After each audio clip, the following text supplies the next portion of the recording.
let's talk about the U.S. politics for a moment. I heard from one person on television this morning, I forget who it was, that when Dick Durbin, influential Democratic leader in the Senate from the president's home state, was asked about the president's new Afghanistan strategy last night, his response was essentially no comment.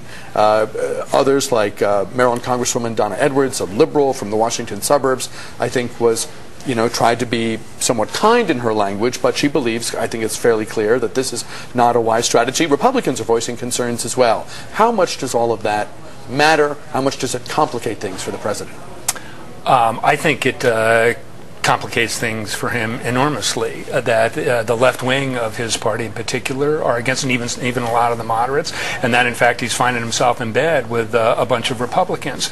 This could end up making him and his party very vulnerable in the mid-year elections, not to mention his chances for re-election if things start to go sour. How do you assess this, particularly since I assume there's an enormous price tag attached and that Congress would have to approve those funds? Well, listen, John's got a point, but I would broaden it. I wouldn't say it's exclusively the left of his party. There are lots of Republicans who are keeping silent, who privately have serious reservations about this. Just because someone's a Republican doesn't mean they unconditionally back this unending conflict against Islam. Listen, this is not a real nation state.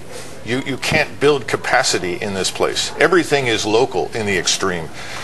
Issues are resolved by tribes and clans at the lowest level. We keep talking about Afghanistan as though it's something it is not.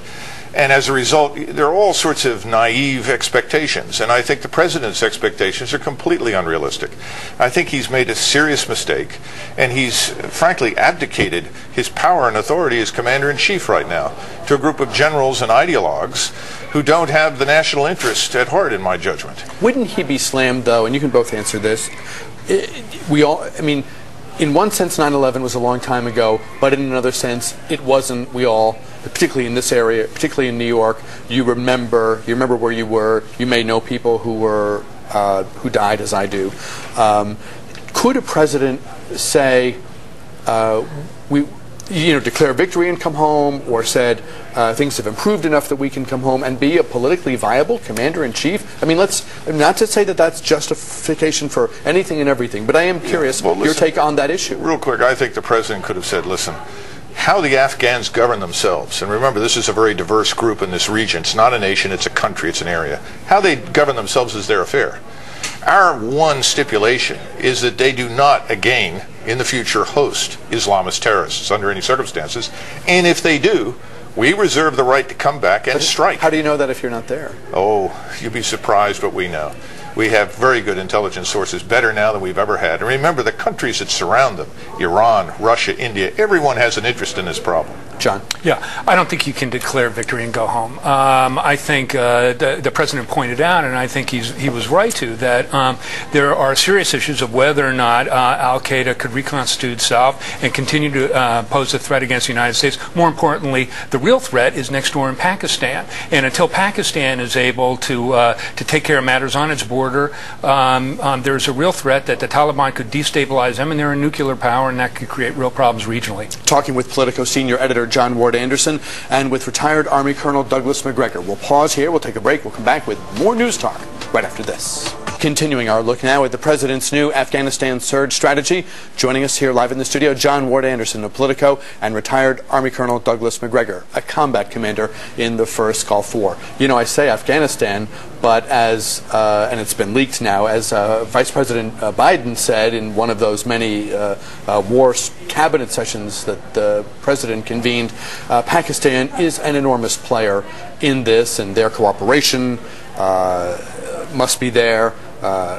Our troops had probably better be there, or at least close to the border. Talk to us about that, John. You know, last night Obama soft-pedaled his criticism of Afghanistan and its president, and the same in Pakistan. I don't know what you can do publicly, but I hope that privately he's in there holding Karzai's feet to the fire, and that privately the U.S. is going into the leadership of Pakistan and telling them that they got to clean clean up ISI. It's really, really difficult to do. But we've talked about this before, that ISI, or their secret police, are one of the groups that funded and created the Taliban, and that continues to support them. And until you start taking care of the support they're getting from Pakistan, and you start taking care of what led to their creation to begin with, which is corruption and a lack of security among the Afghan population, you're going to have the circumstances there that continues to feed this kind of extremism. What are the chances of that?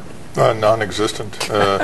Karzai and the narco state he presides over has already stolen billions of dollars that have gone into Swiss bank accounts, into the Persian Gulf Emirates. We've already lost billions in Afghanistan, money we can't track and find again.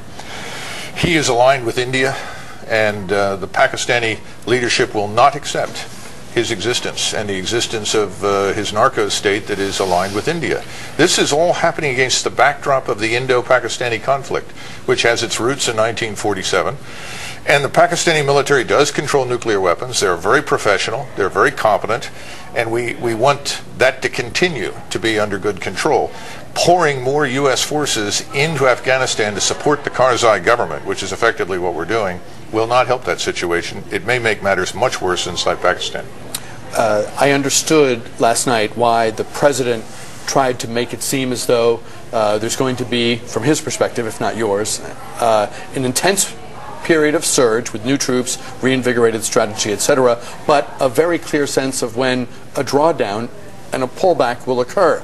John McCain was on the air within seconds of the president's speech to really trash this notion of an exit, because presumably our enemies in the region are sitting there with a calendar and they flip the days until we leave, and then the thing really goes south. Is there something to that fear? I think that the idea that things are going to be resolved enough by July 2011 to bring home troops in a significant way is a complete fallacy. And this is part of the problems with his speech last night. Is he should have laid the groundwork to prepare the American people that if you're going to do something like this, and you can dispute whether or not you should, but if you're going to, you certainly can't fix it in 2 years. This is a years-long endeavor. Will Congress be demanding benchmarks so that they and we can gauge any progress between now and Well, we've had 11? benchmarks before in places like Iraq, and they were never rigorously applied, so I wouldn't pay a great deal of attention to that. I think the point is you could be in Afghanistan for 50 years, and I don't think you would fundamentally change the place.